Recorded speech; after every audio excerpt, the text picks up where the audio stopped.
What's up YouTube, Jeff back again, and today, time for another video. It's super exciting day. It is the day before the Galaxy S22 Ultra Tab S8 Ultra launch event at Unpacked 2022. Before we get into today's video, I do want to remind you guys that we do have our huge Galaxy S22 Ultra giveaway still going on until February 28th. We've updated the giveaway with all sorts of awesome options where you can enter daily, you can refer your friends for extra entries, and all that kind of cool stuff. Don't worry, these two entries I have are invalidated. I was just testing some things out in the giveaway. You can go there and check it out. You can bookmark it and enter every single day for a couple of additional entries over at Gleam. Super happy about that. We also added a Xiaomi Mi 11 Lite 5G to the prize pool, so we'll keep adding prizes if we get more entries. That is very exciting. But today, I want to make a quick video talking about the fact that quite a few people have been asking me in the comment sections of my last few videos, should they move on from their Pixel 6 Pro and grab a Galaxy S22 Ultra? And a lot of people have been asking me what I'm going to do, because most people know that I'm using the Galaxy S22 Ultra coming up for review, and that this has been my main phone, the Pixel 6 Pro, for the last, let's say 4.5 months.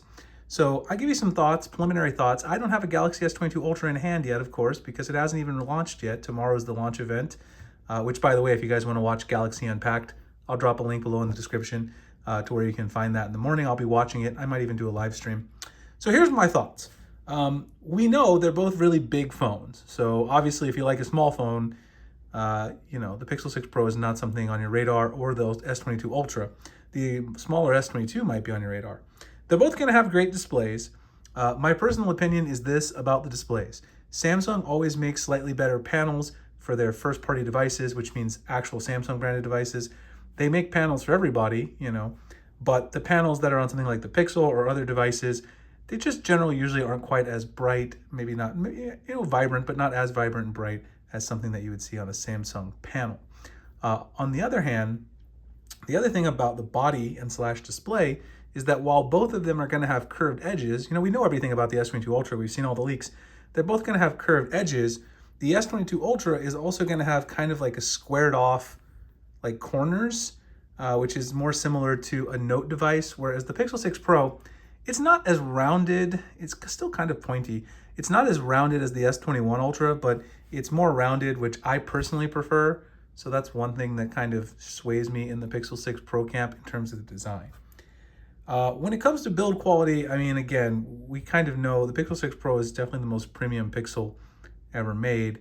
However, Samsung, they're going to bring it with the Galaxy S22 Ultra. I personally like the unique look of the Pixel 6 Pro, but I know when I get the Ultra in hand, I'm going to see that amazing, beautiful feel, and I'm really going to kind of fall in love with a Samsung build quality that I love on the S21 Ultra, and that's probably going to make me pretty excited when I actually get the device in hand. But I love the two-tone look. Honestly, I do. I love the two-tone look that you've got on the Pixel, especially the sort of sunny model that I've had right here, and then also the gold trim on the back along the camera bar. The next thing is, of course, something that's going to be on the S22 Ultra that's missing from here. We don't have an S Pen, obviously. We know the S22 Ultra is going to have a built-in S Pen because it's basically going to be the replacement for the Galaxy Note lineup. I'm a huge fan of the S Pen because I do teach mathematics. I write a lot of math and sometimes answer student questions on my phone. It's very easy to write down mathematics and export my notes as a PDF. And that's something I miss when I'm not using a Note device.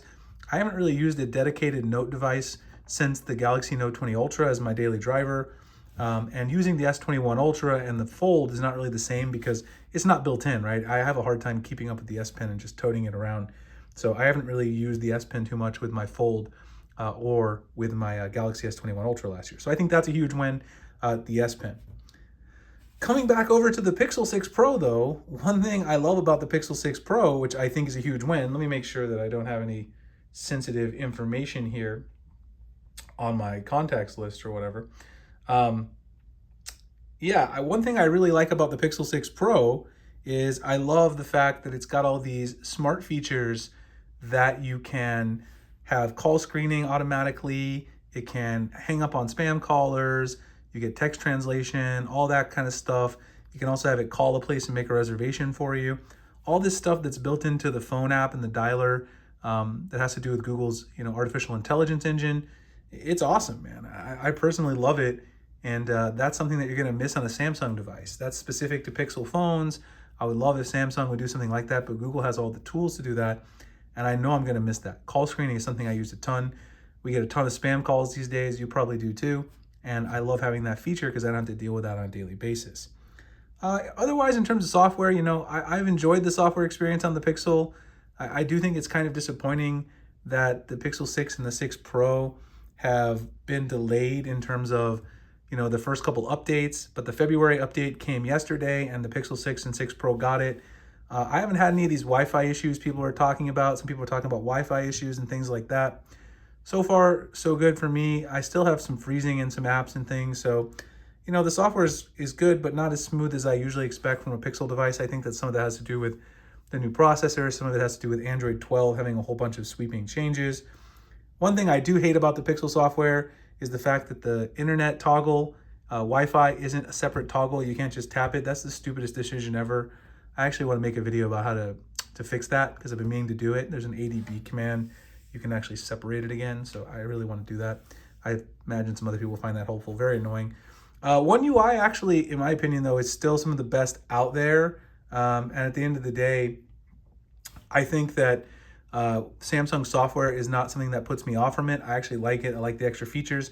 And I think One UI 4 might actually be smoother on Android 12 on my S21 Ultra than the Pixel software. That's just a personal opinion, having used the S21 Ultra and having used this device. So, Google's catching up a little bit in the smoothness area.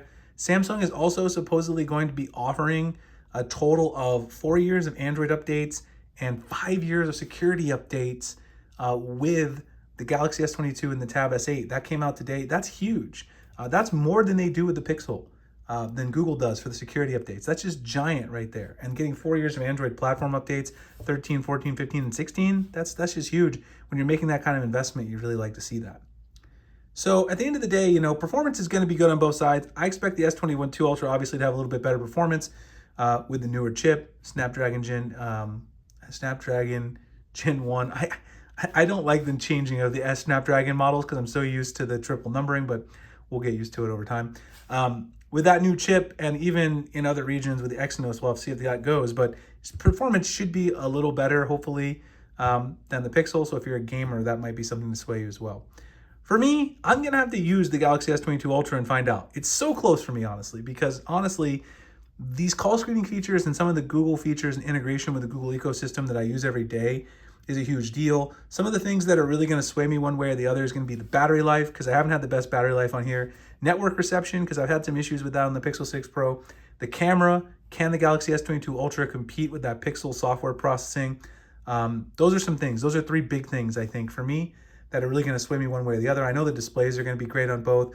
Performance will probably be enough for me because I'm not a huge gamer.